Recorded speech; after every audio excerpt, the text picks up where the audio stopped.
Hoy empezamos una serie nueva y en realidad empezamos una carta nueva del Nuevo Testamento, el libro de Colosenses. El libro de Colosenses es muy parecido al libro de Efesios.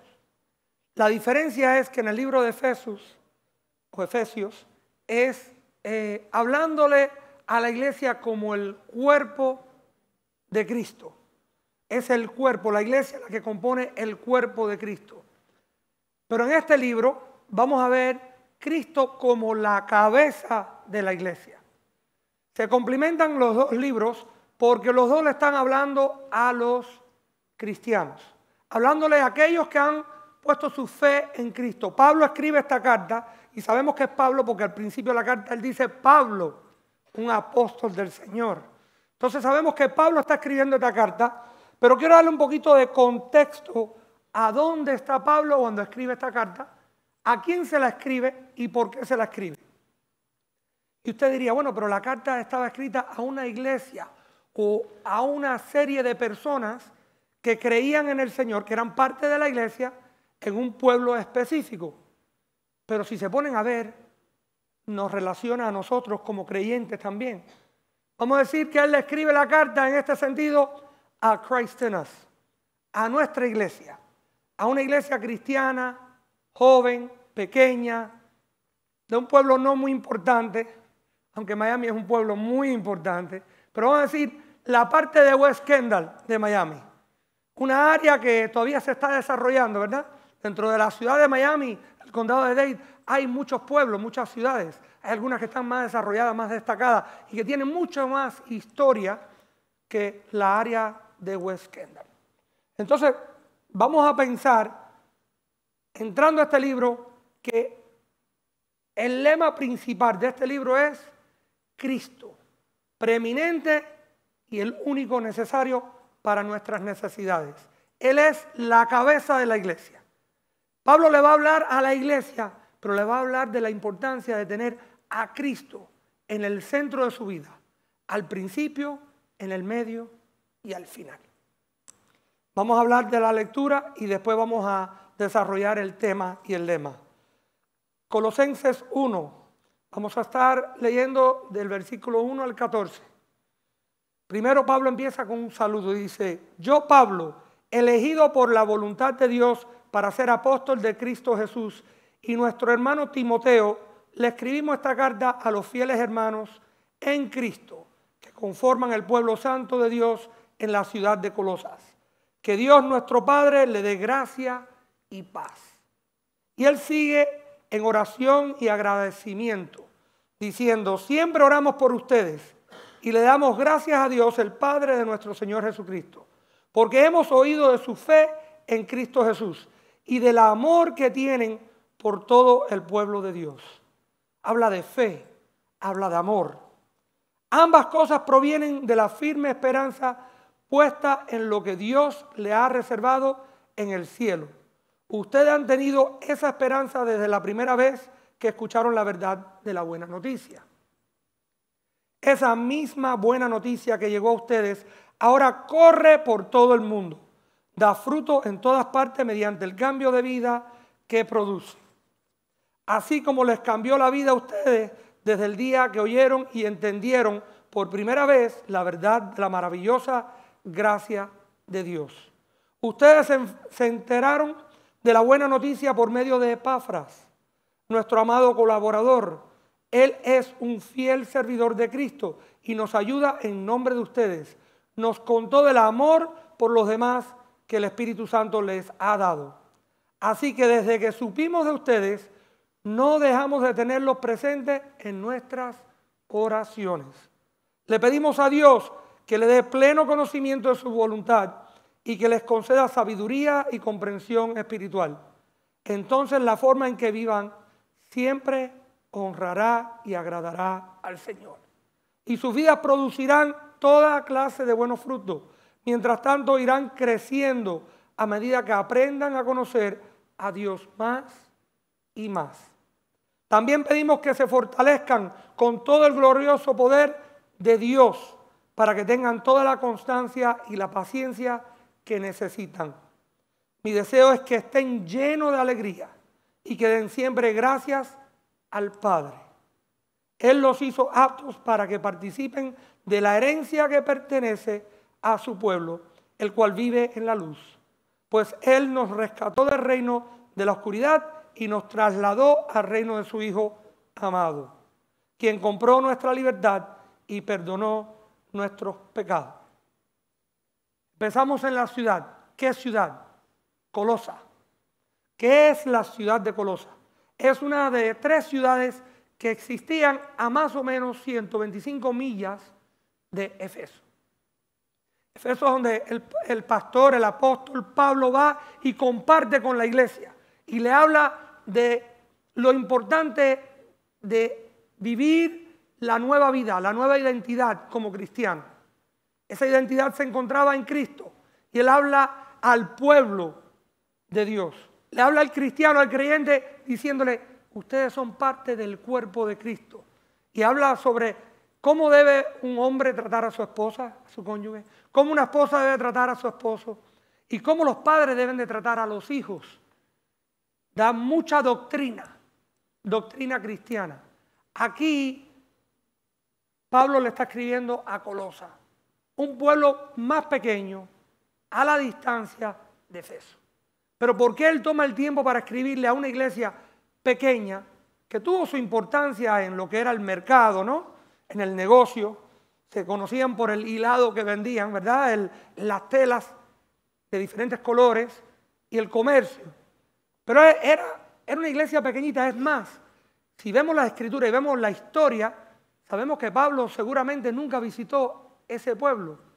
Pero lo ve importante porque Epafras, un convertido, un cristiano, viene a visitarlo. ¿Y a dónde se encuentra Pablo? Lo más seguro que estaba en Roma, bajo prisión.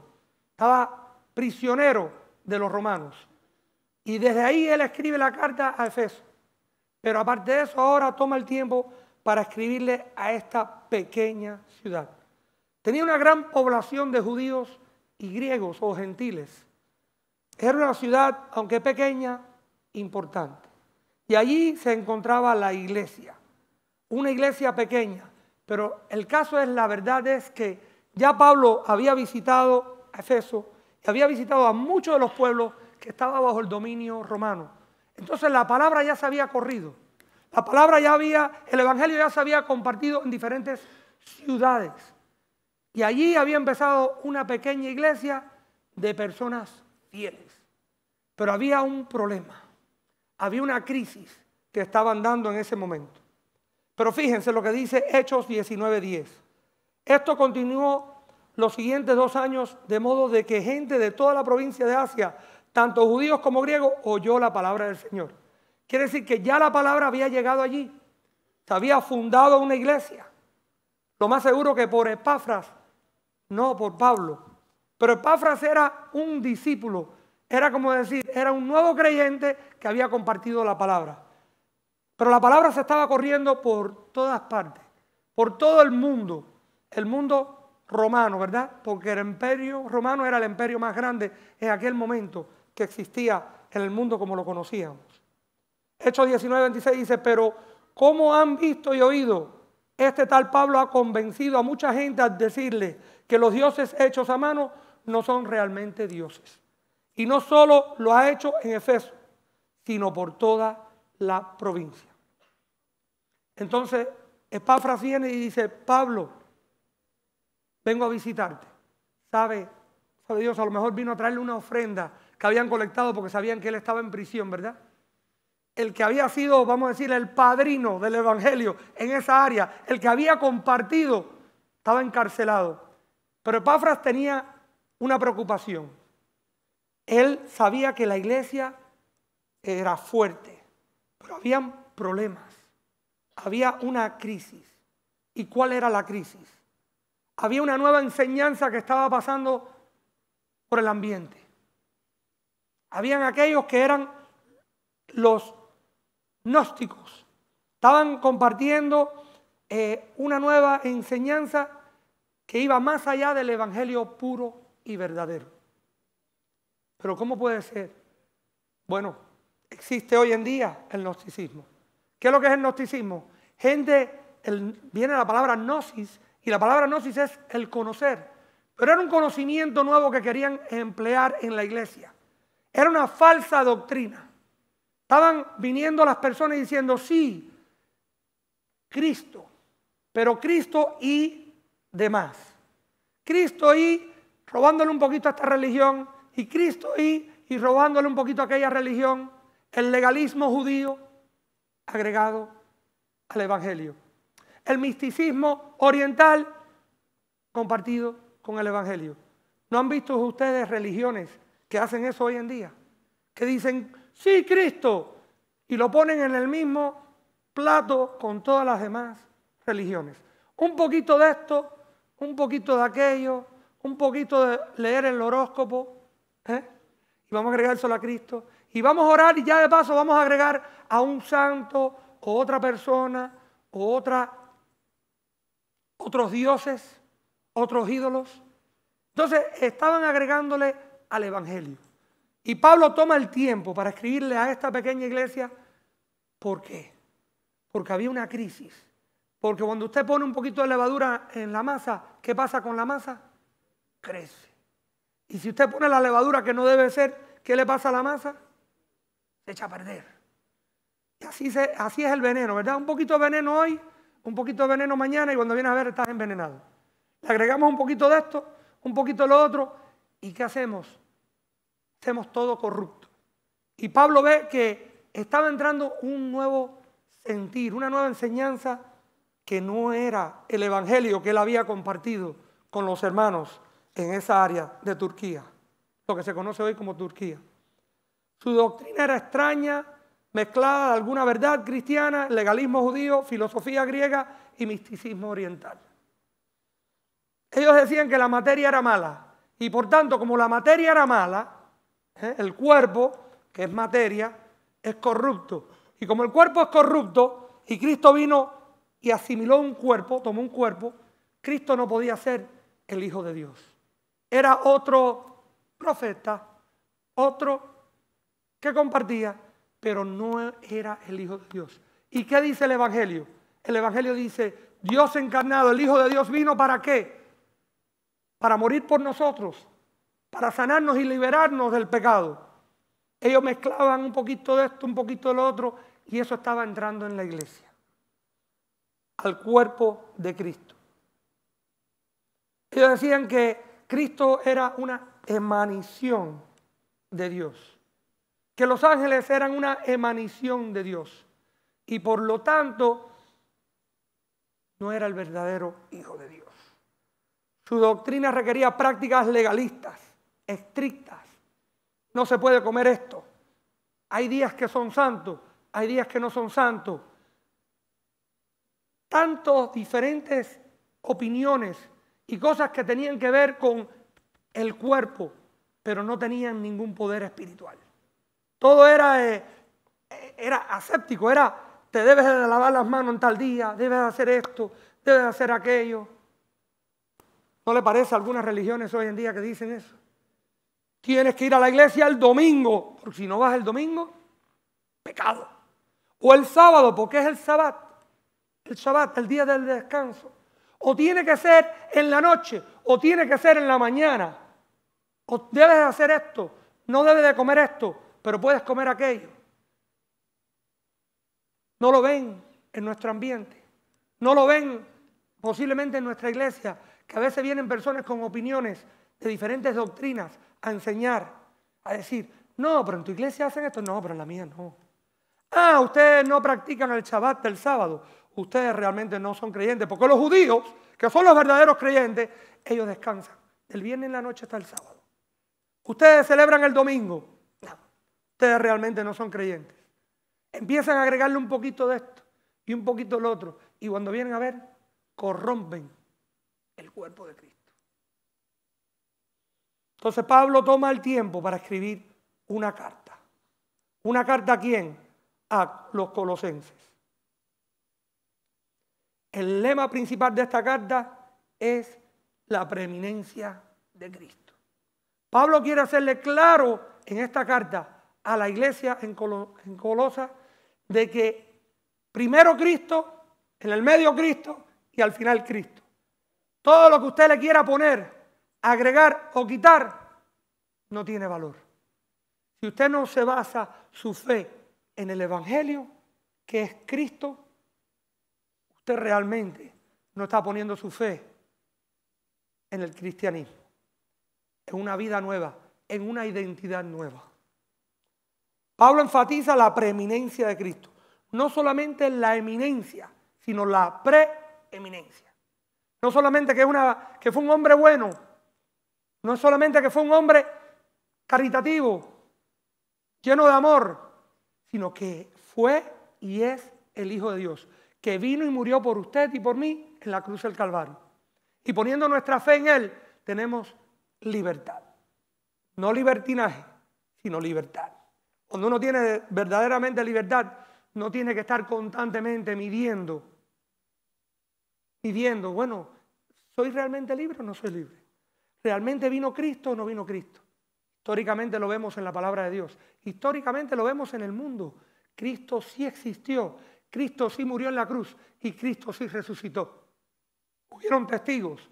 Nosotros no ponemos nuestra fe en algo que es abstracto, ¿verdad? No necesitamos otro conocimiento aparte de lo que dice la palabra de Dios y lo confirma el Espíritu Santo en nuestras vidas. Cristo es todo y en todo. El legalismo, la filosofía hecha por el hombre, las dietas estrictas, la observancia obligatoria de los días santos, la disciplina de la carne, todo esto debe desaparecer cuando a Cristo se le da su lugar de preeminencia. No quiere decir que usted coma lo que le da la gana si es contra su salud, ¿verdad? Hay ciertas cosas que no debemos de comer. ¿Por qué? Porque no son saludables. Pero a veces hasta nos equivocamos. A veces nos dicen, bueno, debe comer más grano, debe comer más fibra, debe comer menos de esto. Cuando Cristo comía, Él comía trigo. El trigo es muy saludable. Tengo hermanos aquí que no pueden comer gluten. ¿Sabe lo que tiene el trigo? Gluten. ¿Qué pasó? Que desde el tiempo de que Cristo comía el trigo, al trigo que usted se come hoy en día, son dos diferentes trigos. Han usado el laboratorio. Ahora acaban de aprobar el pollo hecho en el laboratorio. ¿Usted se va a comer ese pollo? Si yo sé que es pollo hecho en laboratorio, yo no me lo voy a comer. No es el pollo que hizo el Señor. El pollo que hizo el Señor camina en el campo y come insectos. Ese es el pollo que debemos comer, ¿verdad? La cabra que comía el Señor era aquel que se criaba en el desierto. La vaca que comía el Señor es aquella que comía pasto. Hoy en día le damos grano. Qué rica la carne que come grano, ¿verdad? Pero qué falta de salud tiene esa vaca. La vaca la hizo el Señor para comer pasto, hierba, no comer grano. Pero nosotros pensamos que sabemos más que el Señor y le embutimos a los animales cosas que no deben de comer. ¿Por qué vino esa enfermedad de foot and mouth, de boca y pie, que le daba a las vacas? Porque le estaban dando los huesos triturados de los mismos animales, de las mismas vacas. La vaca no fue diseñada a comer proteína, sino vegetación. Y así mismo era como querían los gnósticos ponerle al cristianismo, agregarle cosas que el Señor no dijo, que el Señor no hizo. Si tú le agregas un poquito de esto y un poquito de aquello y un conocimiento más allá, ¿conocen algunas instituciones que hacen eso? Si usted viene a nuestra institución y usted se hace miembro de nuestra organización secreta, usted va a tener un conocimiento más profundo que el resto de la humanidad. ¿Usted sabe dónde usted recibe el conocimiento más profundo? Usted no lo cree, pero esto es una Biblia electrónica, pero es una Biblia. Mire, ahí está la palabra de Dios. En la Biblia, en la palabra de Dios es que se encuentra la profundidad. En una relación con Cristo es que usted encuentra su profundidad. En la lectura de la palabra, en la oración y en la práctica de la palabra es que usted encuentra lo que usted necesita para vivir una vida completa. Una vida llena del Espíritu. Los falsos maestros de Colosas le darán a Jesucristo un lugar de eminencia, pero no le darán el lugar legítimo de preeminencia. El primer lugar, Cristo. En el centro, Cristo. Y al final, Cristo. Si no, lea el libro de Apocalipsis para que vea. Él está ahí en el final. En este primer capítulo el apóstol declara la preeminencia de Cristo en varias áreas de la vida. Preeminencia en el mensaje del Evangelio. Los falsos maestros tenían un mensaje, pero el mensaje no tenía poder. El mensaje era que si comías esto, o dejabas de hacer esto, o si hacías aquello, o no hacías esto, ibas a tener una vida fructífera. Pero tenían mucho poder, a lo mejor en áreas físicas, ¿verdad? Como quien dice, si usted hace ejercicio, usted se puede poner fuerte y tener músculo, ¿verdad? Ser un tipo bien parecido. Pero eso no garantiza que el interior de usted está sano y completo. Conozco algunos que han haciendo pesas con 35, 40 años de edad, le ha dado un ataque del corazón y se han muerto. O le ha dado una embolia, ¿verdad? Porque no todo lo que luce bonito por fuera está bonito por dentro. Todo lo que luce sano por fuera no está sano por dentro. Y eso es lo que los falsos profetas, falsos maestros hacían y hacen hoy en día. Le empiezan a introducir o presentar cosas que no tienen nada que ver con el Evangelio y no tienen nada que ver con Cristo. Nuestro testificar debe empezar en casa. ¿Cómo Pablo se da cuenta y se entera de que hay una iglesia que está en necesidad? ¿Cómo él se entera que hay una iglesia en Colosas? Por Epafras. ¿Quién era Epafras? Alguien que oyó el Evangelio y lo compartió. Posiblemente él estaba en Efeso cuando Pablo estaba predicando, aceptó al Señor Jesús, se vuelve una nueva criatura en Cristo. ¿Y qué hace él? Va para su casa, a Colosas, y empieza a compartirla. Y allí empieza una iglesia nueva. Posiblemente en una casa, ¿verdad? ¿Cómo empezaban las iglesias en aquel entonces? En las casas. En un centro donde la familia compartía, invitaban a los amigos, invitaban a los trabajadores, a los estudiantes y compartían la fe. Mira lo que dice Marcos 5:19. Pero Jesús les dijo: no ve a tu casa y a tu familia y dile todo lo que el Señor ha hecho por ti y lo misericordioso que ha sido contigo. Epafras le dio la palabra de la verdad del Evangelio a aquellos que estaban en su casa, junto a aquellos que estaban a los alrededores. Y así empieza a florecer una iglesia en un lugar a donde Pablo nunca había visitado, donde Pablo nunca había puesto pie. La fe viene por oír. Estas personas escucharon la palabra, creyeron en su corazón y fueron salvas. ¿No es así lo que dice la palabra? Si tú crees en tu corazón y profesas con tu boca, serás salvo. ¿No es así? Así mismo ocurrió. Solo Cristo puede dar fe, cambiar un corazón egoísta en un corazón de amor. Solo Él puede darte esa bendita esperanza de un futuro en la presencia de Dios el Padre. La palabra dio fruto en la vida de aquellas personas. El fruto es la evidencia de la verdadera salvación. Mire, si usted no tiene fruto, mídase su fe. Si usted no está compartiendo el Evangelio, mídase su pulso. La fe da fruto. ¿Cómo esta iglesia empieza? Con unos cuantos fieles y creyentes. ¿Por qué esta iglesia permanece? Por los fieles que permanecen. Pero también porque comparten el Evangelio. Un amigo le habla a otro amigo, le habla a otro amigo, le habla a un desconocido. Conozco a uno que es un evangelista aquí, que va de restaurante en restaurante y donde quiera que él pone pie, comparte el Evangelio. Compartiendo el Evangelio. Mateo 13:23 dice: las semillas que cayeron en la buena tierra representan a los que de verdad oyen y entienden la palabra de Dios y producen una cosecha 30, 60 y hasta 100 veces más numerosa de lo que se había sembrado. La semilla del Evangelio se siembra y da fruto.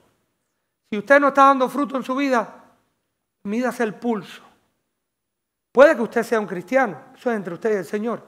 Yo no puedo declarar eso. Usted sabe su relación con Dios. Pero si usted no está compartiendo el Evangelio y no hay crecimiento en su familia, entre sus amistades, entre los círculos de influencia que usted tiene, mídase el pulso espiritual. La oración de Pablo es por su crecimiento. ¿Por el crecimiento de quién? De aquellos que estaban en la iglesia, de los creyentes. Sabemos que la salvación es una experiencia personal entre usted y el Señor Jesús. Los herejes enseñaban una plenitud mística. Pablo aquí habla en este libro de Colosenses de plenitud, pero la plenitud de cual él habla es de Cristo, tener a Cristo como su única plenitud y el Espíritu Santo que Él nos da para ser llenos.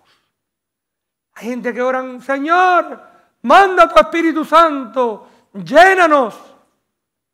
Usted sabe que cuando usted aceptó al Señor Jesús, Él vino y lo selló. Él no tiene que llenarlo. Ya usted está lleno. Usted lo que no está utilizando el Espíritu Santo.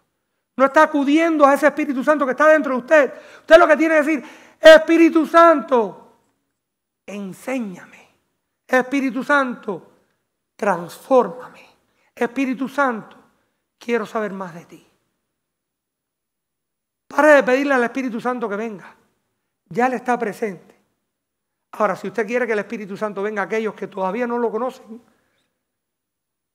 primero tienen que aceptar al Señor Jesús en su vida. El Espíritu Santo no va a venir a un cuerpo que no ha aceptado al Señor Jesús, a un alma que no ha aceptado al Señor Jesús. Deje de clamar. Hay muchos que claman, Espíritu Santo. No, Espíritu Santo, enséñame, ayúdame. Acuda a ese Espíritu Santo que está en usted. Pablo quería que ellos conocieran la voluntad de Dios. Él quería que ellos caminaran para agradar a Dios. Él quería que trabajaran para dar fruto. Él quería que conocieran su glorioso poder, que solamente viene de Dios. Ese poder sobrenatural no viene de nuestras acciones. Nuestras acciones son el fruto del poder de Dios en nuestras vidas. Acudir al poder de Dios, usted puede hacer maravillas. No por su propio poder, sino por el de Dios. Pablo nos enseña sobre la preeminencia en la cruz. Los líderes religiosos han muerto. ¿Cuántos líderes religiosos usted conoce que hayan muerto? Mohammed.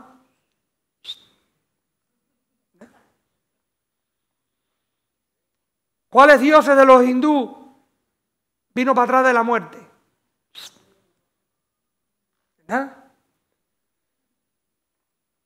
¿Cuántos de las diferentes sectas que han escrito libros y le han agregado a la Biblia sus falsas doctrinas están vivos hoy después de haber muerto? No conozco a uno. El único que murió en la cruz del Calvario y al tercer día resucitó fue Jesucristo. Es el único. Y hay evidencia. Habían testigos. Habían testigos.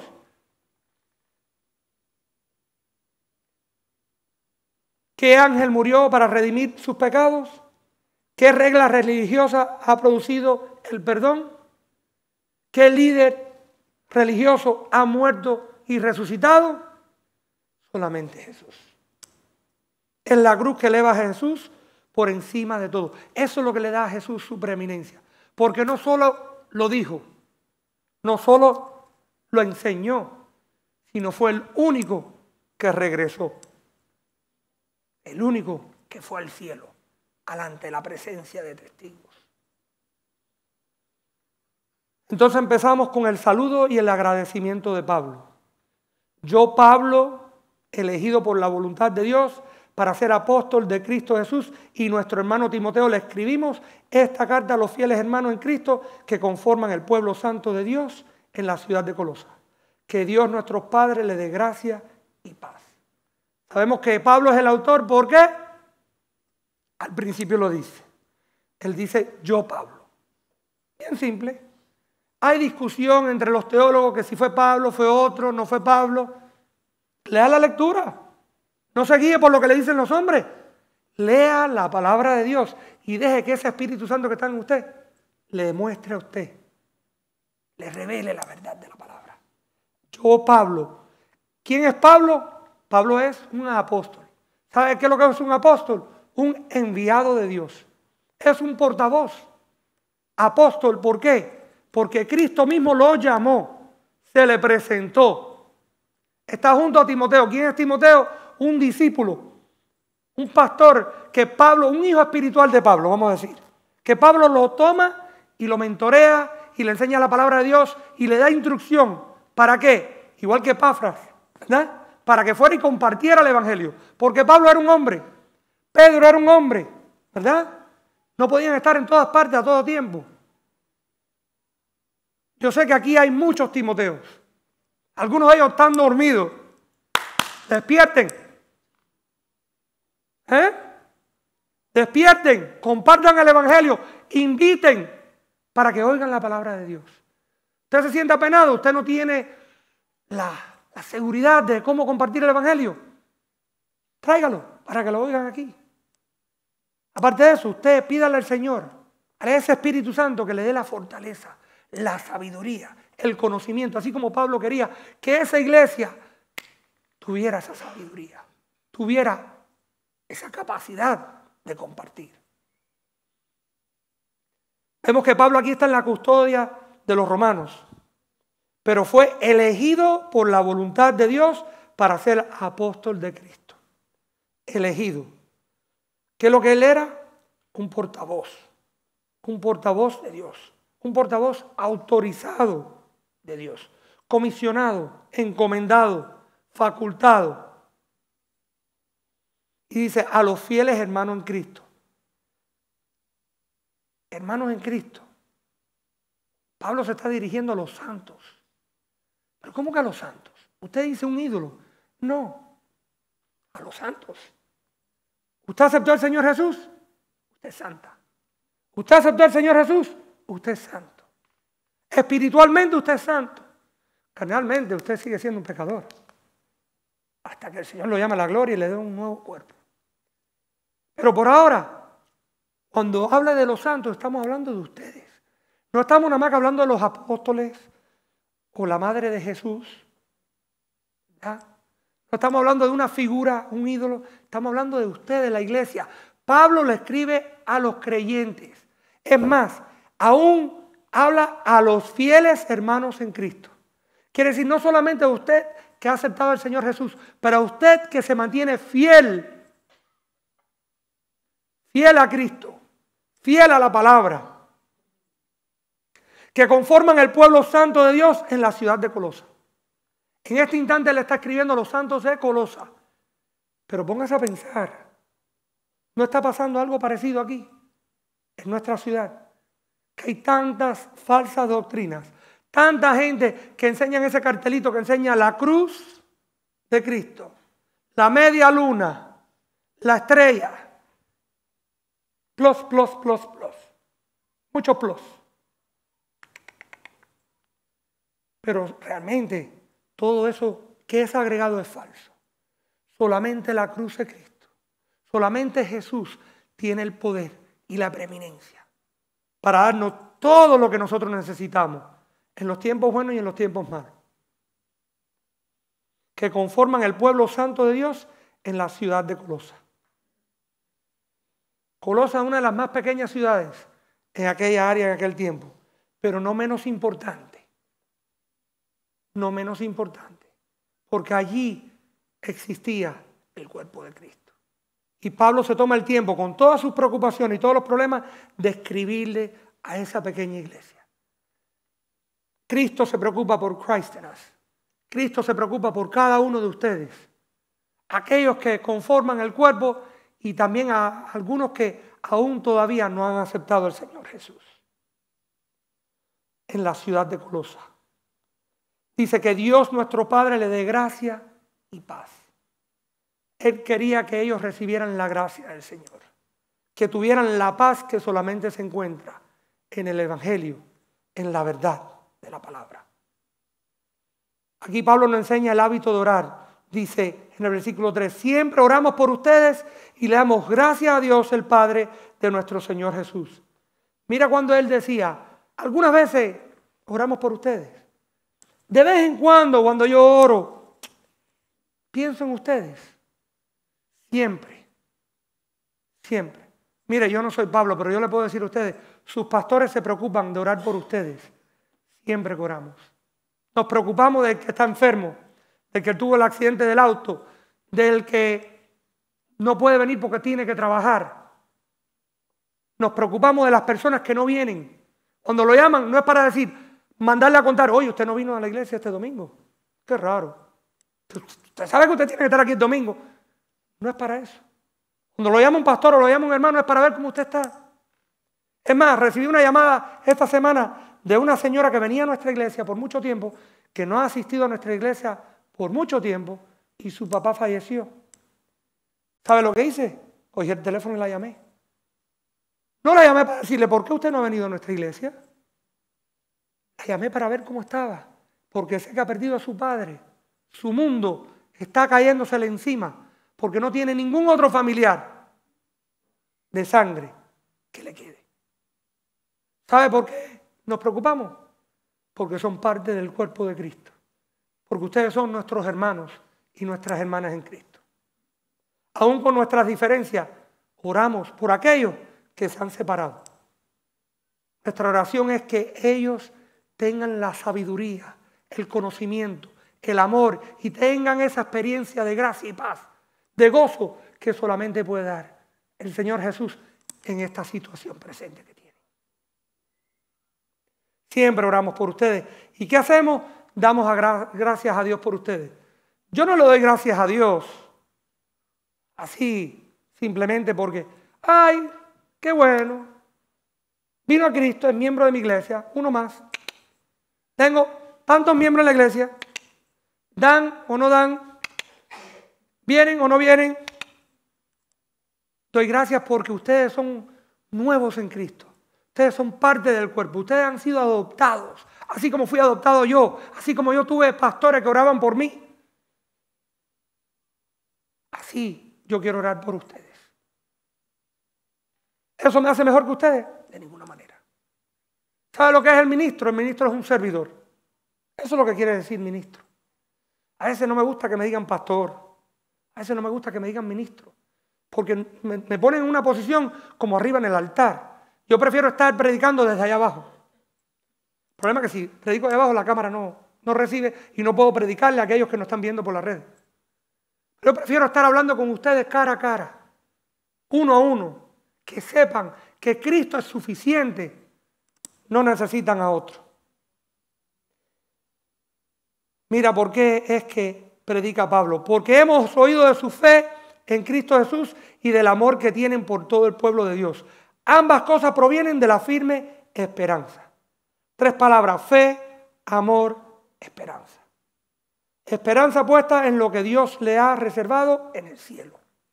Ustedes han tenido esa esperanza desde la primera vez que escucharon la verdad de la buena noticia. Esa misma buena noticia que llegó a ustedes ahora corre por todo el mundo. Da fruto en todas partes mediante el cambio de vida que produce. Así como les cambió la vida a ustedes desde el día que oyeron y entendieron por primera vez la verdad de la maravillosa gracia de Dios. Ustedes se enteraron de la buena noticia por medio de Epafras, nuestro amado colaborador. Él es un fiel servidor de Cristo y nos ayuda en nombre de ustedes. Nos contó del amor por los demás del Espíritu Santo les ha dado. El amor, por su fe, por el amor y por la esperanza. Por eso Él da gracias a Dios. No es simplemente porque ustedes están presentes, sino por el amor, la fe que ustedes tienen por el Señor. Por eso que una iglesia es una comunidad. El que quiere decir que ama a Dios, que ama a Cristo y no ama a su iglesia, hay algo mal. Hay algo mal. ¿Cómo decir? Yo quiero a mi esposa, pero no quiero a mi familia. ¿Cómo no vas a querer a tu familia? ¿Tienes tus diferencias con tu familia? Todas las tenemos. Somos diferentes personas.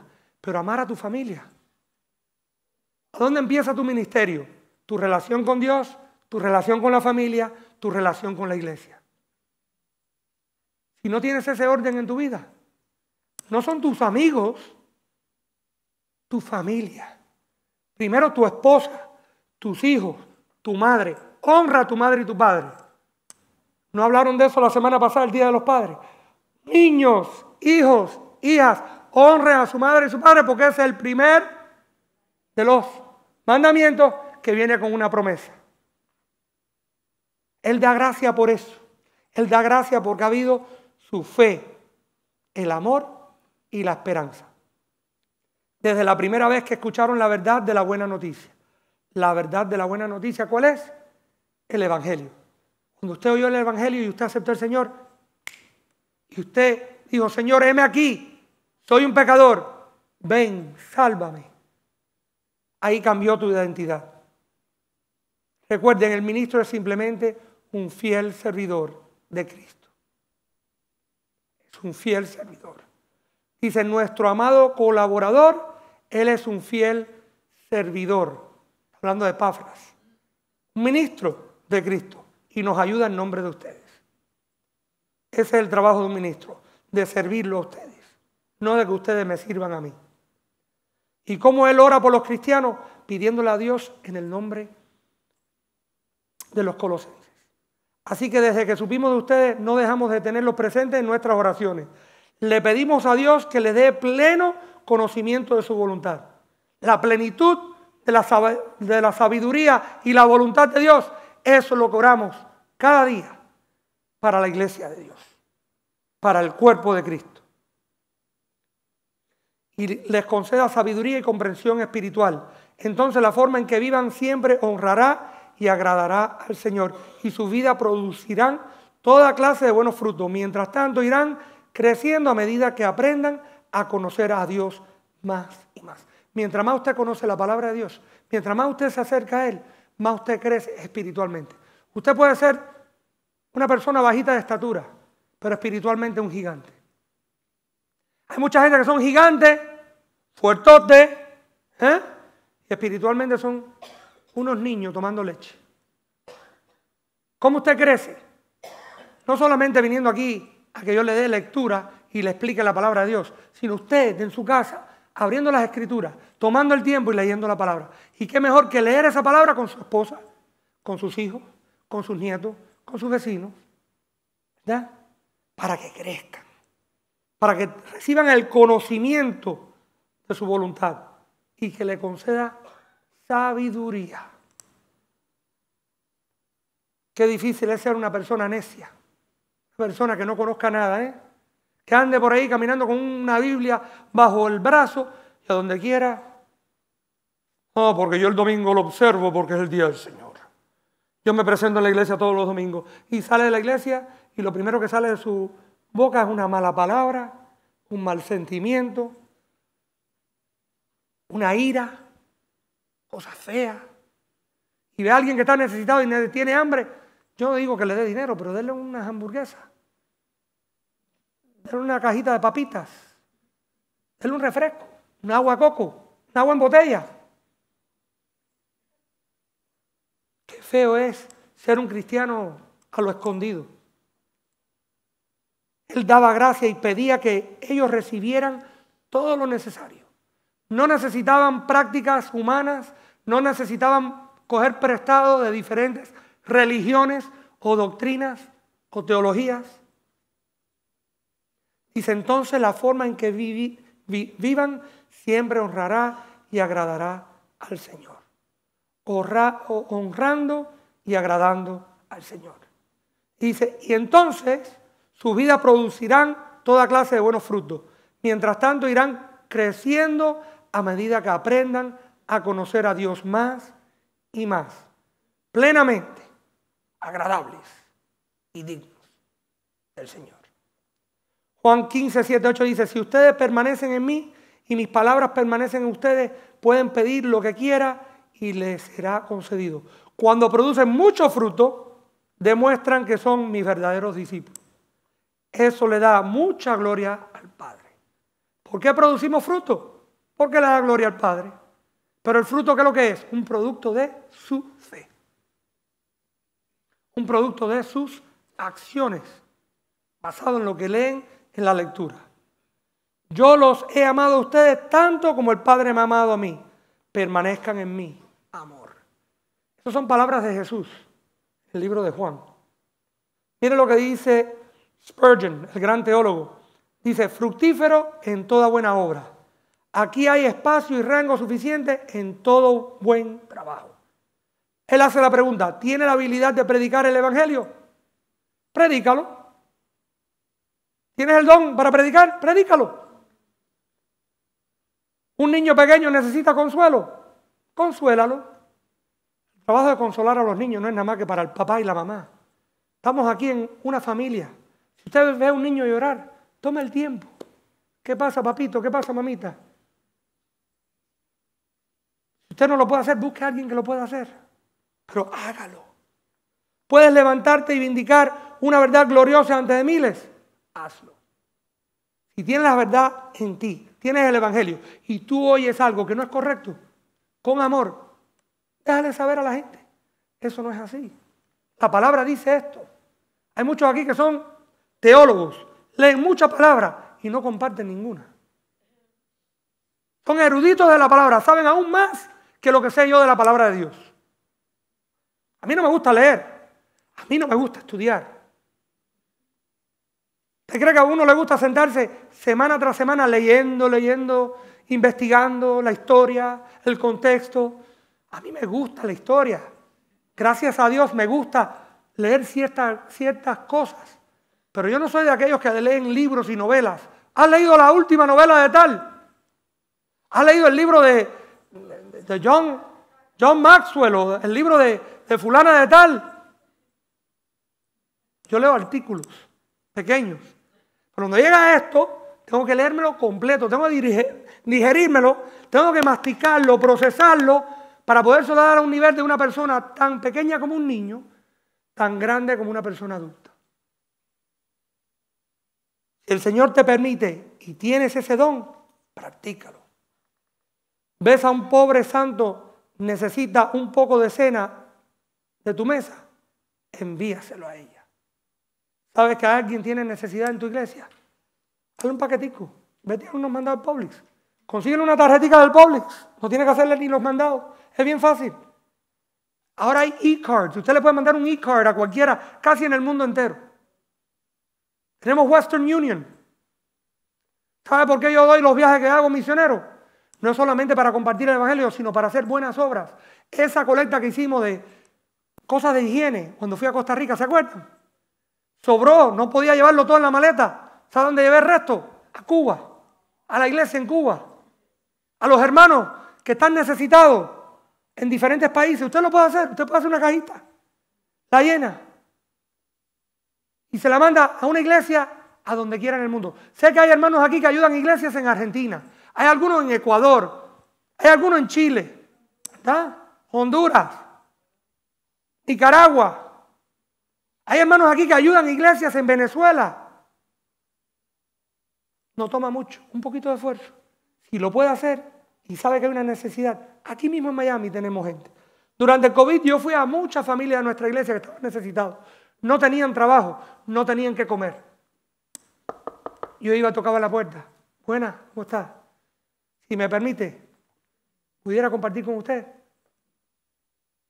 ¿Sabe que muchos son miembros de esta iglesia hoy en día? Porque le mostramos el amor de Cristo. No era Miguel el que lo hacía. Yo lo hacía en nombre de la iglesia, en nombre del Señor. Y así lo hago cuando lo hago en cada lugar. Nunca quiero que me den a mí la gloria, sino Él. Haga las buenas obras, produzca fruto para glorificarlo a Él. Y eso es lo que Pablo quiere para la iglesia. Señores, señoras, señoritos, señoritas, Él lo que quiere es que ustedes glorifiquen al Señor. Mire lo que dice Spurgeon.